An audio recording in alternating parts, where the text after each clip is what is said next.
मूर्तियाँ घरों में, जैसे अभी दिवाली आती है तो दिवाली से पहले गणेश की मूर्ति, लक्ष्मी जी की मूर्ति, तो वो गोबर की तैयार करते हैं। और उसका काम करने वाले भी चंडीगढ़ में अपने ही कार्यकर्ता हैं, सारा काम छोड़ करके वो इसी काम में लगे हैं। तो ऐसे साबुन तैयार करना, तेल तैयार करना, फिर ऐसे जो धूप अगरबत्ती तैयार करना, धूप की मूर्तियाँ तैयार करना, ऐसा सारा सिस्टम जो है जगह जगह चल रहा है।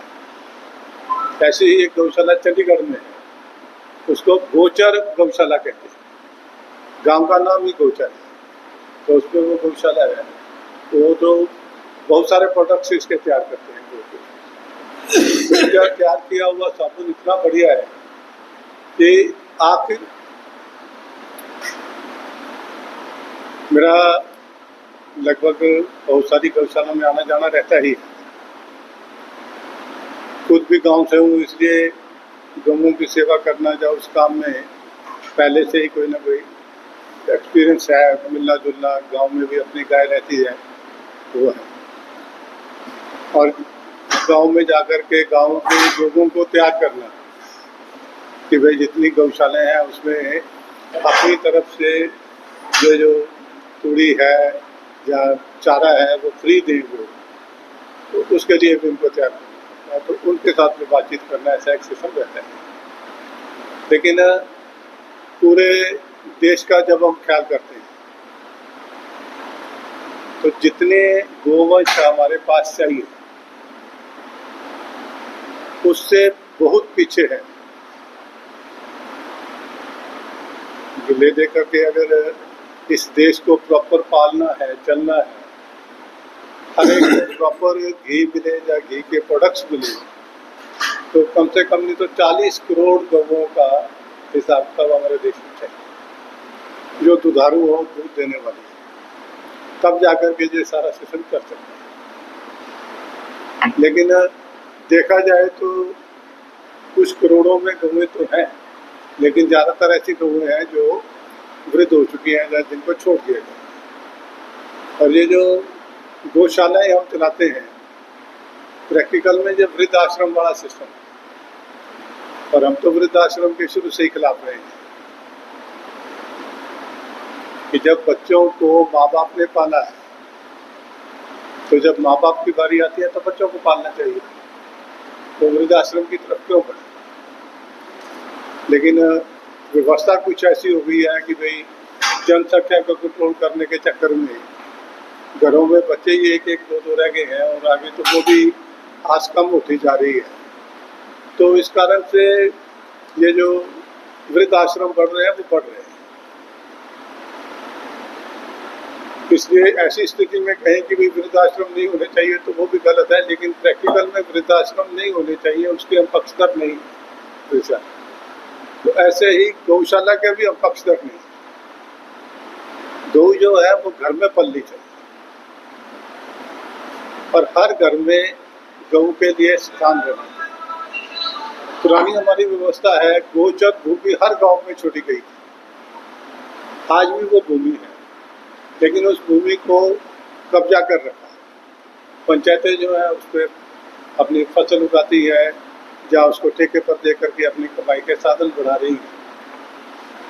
तो उनके साथ चर्चा करके गोचर भूमि जो है वो गौओं के लिए रहे, और उसमें पंचायत को घास लगवाए या जिसको कहते हैं चारा लगवाए, और वो चारा गौओं को या गौओं के लिए गौशालाओं को दे, ऐसी व्यवस्था हो तो फिर सारा व्यवस्था से ठीक चल सकता है। तो गौशाला बनानी इसलिए पड़ती है कि घरों में गौशाला रखने की बातचीत कम होती है।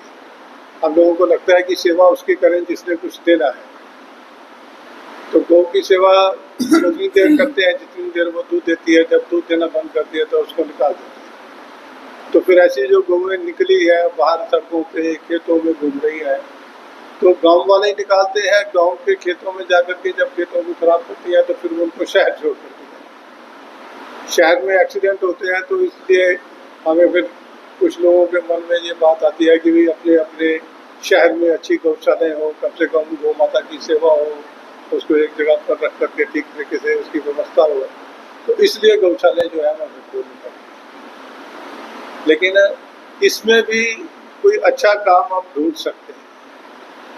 परिवारों को गौ के साथ जोड़ना,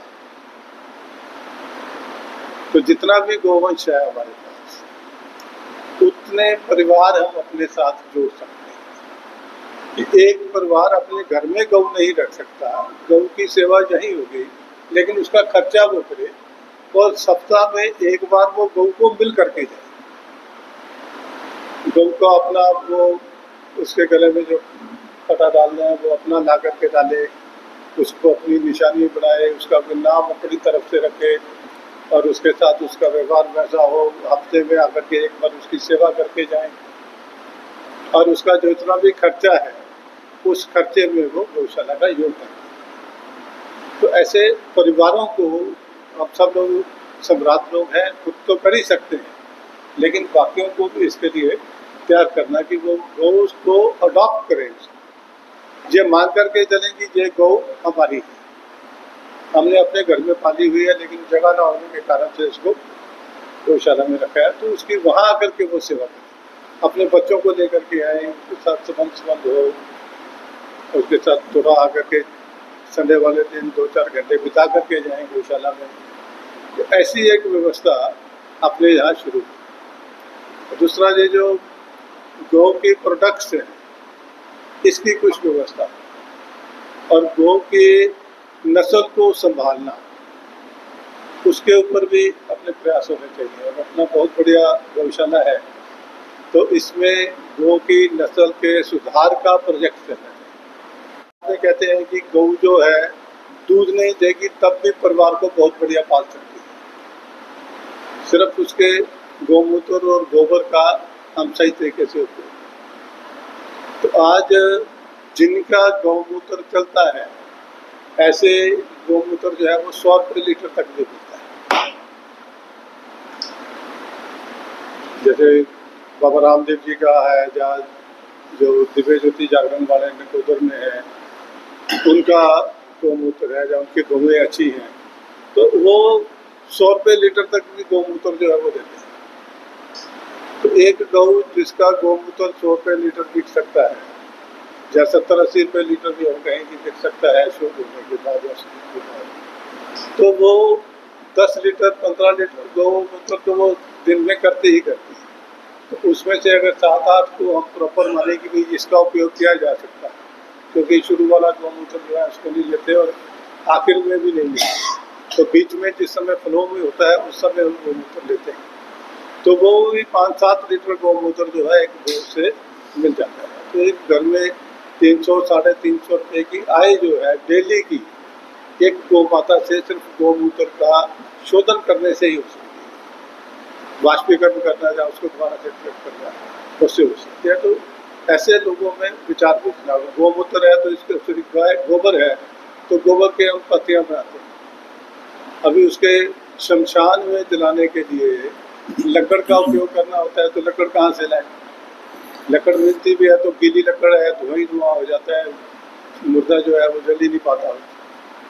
तो गोबर के जो स्पेशल पैटर्न बनाए, ऐसी भी मशीन आ गई है कि उसमें थोड़ा बहुत कुछ राख वगैरह या दूसरी चीज़ें मिला करके उसका पैटर्न बन जाए, जो बंदे को शरीर को जलाने में भी उसमें काम आता है। जहाँ जहाँ बॉयलर चलते हैं वहाँ पर भी वो सरकंडे जो स्पेशल बनते हैं वो उपयोग में आते हैं, तो ऐसा भी उपयोग इसका शुरू करते हैं।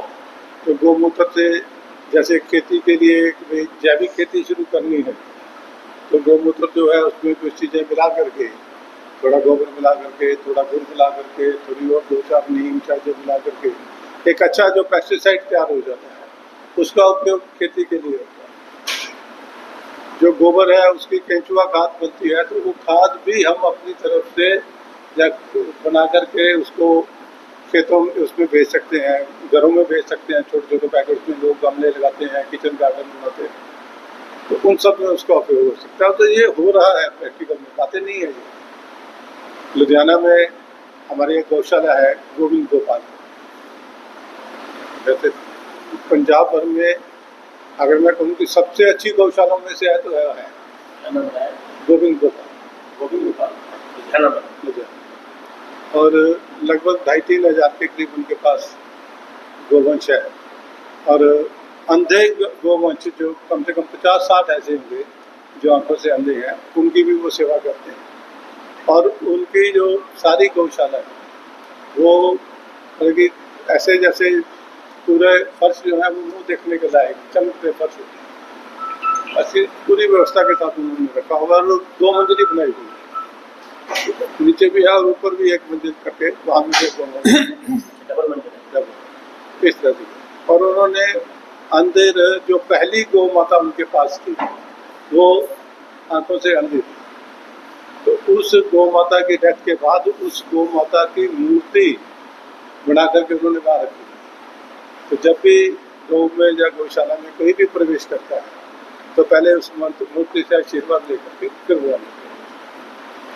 तो गौओं की संभाल के लिए बहुत अच्छे सिस्टम उन्होंने बना रखे। तो जितना भी गोबर है, आसपास के 10 गांव ऐसे हैं जिनमें वो गोबर जो है वो बेचते हैं, और वहाँ के नौजवानों को उन्होंने केंचुआ खाद बनाने सिखाई।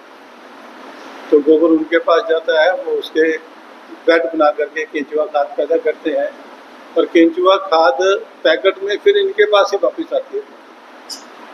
ये खुद ही उनसे केंचुआ खाद खरीदते हैं, फिर वो खरीदी हुई खाद जो है छोटे छोटे पैकेटों में 1 किलो का, 2 किलो का, 5 किलो का, 10 किलो का ऐसे भर करके लोग अपने घरों में लेकर के जाते हैं। किसी का किचन गार्डन है, किसी का वैसे बड़ा गार्डन बनाया है, तो सब जगह उस खाद का उपयोग करते हैं। इस तरह के उपयोग जो है, प्रयोग जो है वो गौशालों में शुरू किए जाए तो गौशाला जो है वो एट पार आ जाती है। अगर इस तरह से प्रधान जी, गौशाला के सचिव महोदय, अन्य उपस्थित सभी गणमान्य हमारे बंधुगण, मैं जैसे भाई साहब ने बताया, डॉक्टर साहब क्या क्या बोला, तो मैं पशुओं का ही डॉक्टर हूँ। तो वैसे तो आज ऑफिस में था तो बात हुई कि मैं सुबह अल्पाहार के बाद निकलूंगा, लेकिन जैसे भाई साहब ने बताया कि गौशाला का भ्रमण है, वहाँ गौशाला में वहाँ बैठेंगे और गौशाला के अंदर जाकर देखें, तो फिर मैं भी अपने आप को रोक नहीं पाया। भाई साहब ने इतनी तारीफ की अपनी गौशाला की कि जी बहुत ही व्यवस्थित गौशाला। मैंने जैसे बताया कि पशुओं का डॉक्टर हूँ, ऐसे एक किसी बंधु ने स्वामी विवेकानंद जी से पूछा कि सबसे उत्तम दूध किस पशु का होता है, तो उन्होंने कहा भैंस का। तो बोले जी भैंस का, आप तो गौ को माता कहते हो, गौ का दूध पीते हो और दूध आप भैंस का बढ़िया बता रहे हो। तो कह रहा आपने पशु का पूछा था, गाय को हम पशु नहीं मानते। तो जिस गाय को हम माता कहते हो, जिसका दूध हमारा पालन पोषण करता हो, उसके लिए हमारी जिम्मेवारी उतनी ही है जितनी हमारी स्वयं की माता के लिए जिसने हमें जन्म दिया है। क्योंकि माता ने जन्म दिया है, उसने कुछ वर्ष तक हमें दूध पिलाया है, लेकिन गौ माता पूरे जीवन भर तक दूध पिलाती है। एक और कुछ बातें, 1-2 चीजें, मैं क्योंकि इस फील्ड से जुड़ा हूं, तो अभी कुछ चीजें चल रही हैं, भ्रांतियां चल रही हैं, और वो भ्रांतियां किस चीज के लिए हैं, अगर उसके पीछे का कारण देखेंगे तो वो सिर्फ और सिर्फ इस गौ माता को अपनी इस भारत भू से नष्ट करने के लिए चलाई जा रही है। जैसे कुछ तो हमारे डिपार्टमेंट ने काम किया, क्या किया, वर्ल्ड बैंक से पैसा लेना है इसलिए मुर्रा डेवलपमेंट स्कीम चलाई, भैंस को प्रमोट किया। लेकिन भैंस के दूध की अगर केमिस्ट्री देखें, अभी पीछे कितने रिसर्च आए हैं, भैंस का जो दूध है वो सबके पाचन योग्य नहीं है, सब नहीं पचा सकते। उसको कौन पचा सकता है? कोई पहलवान है वो पचा लेगा, कोई बहुत ज्यादा मेहनत का काम करता है वो पचा लेगा, अन्यथा तो वो क्या करेगा, फिर उसका जो फैट है वो जमना शुरू होगा और वो फिर कुछ ना कुछ नुकसान दे देगा। लेकिन गौ माता का जो दूध है उसकी केमिस्ट्री को जब हम देखते हैं तो उसका कितना भी घी खाइए, अगर आप कोई अनसैचुरेटेड, कोई इस प्रकार सैचुरेटेड फैट अगर कोई ऐसा नहीं लेते हैं, अगर कोई तला भुना नहीं खाते हैं, अगर आप बारीक आटे का प्रयोग कम करते हैं, आप घी, दूध, गौ माता का कितना भी पीजिए, कितना भी खाइए, आपके शरीर पर फैट नहीं होगा और और हालांकि अभी जो हालिया रिसर्च है वो बताती है, बहुत सी रिसर्च बताती है, जो व्यक्ति रेगुलर घी खाता है वो ओबेसिटी का शिकार नहीं होता है, मोटापे का शिकार नहीं होता। तो कुल मिला के जो हमारे बीच में भी अनेक प्रकार के भ्रांतियां चल रही हैं, एक और चल रही है अभी कि कोई भी एनिमल प्रोडक्ट यानी कि दूध, दही, घी, दूध, उसमें वो मांस मिट्टी को भी लगाते हैं, हम तो उसमें नहीं मानते। तो प्रोडक्ट नहीं है, क्योंकि मांस एनिमल प्रोडक्ट नहीं, वो तो खुद एनिमल है। एनिमल प्रोडक्ट क्या है? जो उसके द्वारा प्रोड्यूस किया गया है। वो क्या प्रोड्यूस करती है? वो गाय का गौमूत्र भी है, गाय का गोबर भी है, दूध, दही, घी, लस्सी, वो तो है ही है। तो अभी एक नई जो है वो श्रेणी वो आ रही है, वीगन, सुना होगा आपने बहुत से, विदेशों के अंदर बहुत ज्यादा चल रहा है, लेकिन धीरे धीरे वो आने से पहले ही ध्वस्त होने लग रही है। क्यों? क्योंकि जो शरीर को पोषक तत्व चाहिए वो जहां से मिलने हैं, उन्होंने वो सब चीजें छुड़वा दी। हमारे बुजुर्गों ने बड़े शोध के पश्चात अपनी माँ से अलग किसका दूध पी सकते हैं, इसके लिए कितना शोध हुआ होगा, कितने सैकड़ों वर्षों तक इस शोध के पश्चात हम इस निष्कर्ष पर पहुंचे हैं कि गौ माता का दूध पिया जा सकता है। बकरी का दूध भी पीते हैं, लेकिन आपने देखा होगा कि बकरी का दूध कब पिया जाए, उसके अंदर कुछ ऐसी क्वालिटी है कि इस विशेष परिस्थिति में पीना चाहिए। भैंस का दूध उन विशेष परिस्थितियों में पीना चाहिए, लेकिन गाय माता का दूध कोई भी पी सकता है। इसलिए जितना हमसे हो सकता है, जितना कर सकते हैं हम अपने श्रद्धा के अनुसार, अपने सामर्थ्य के अनुसार, तो गौ माता को बढ़ाने की, गौ माता के संवर्धन की, गौ माता के संरक्षण की हम सबको कोशिश करनी चाहिए।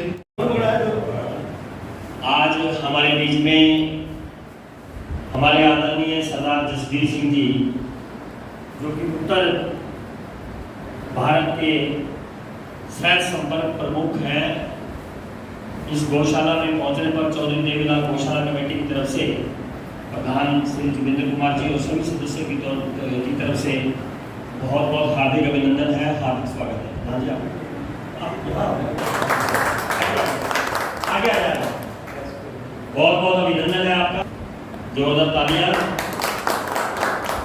इसी के साथ ही हमारे बड़े भाई से आई जो अलग अलग गौशालाओं में भेजी गई थी, जो कि जिला सिरसा की भी थी और प्रशासन की तरफ से और बाहर भी भेजी गई थी।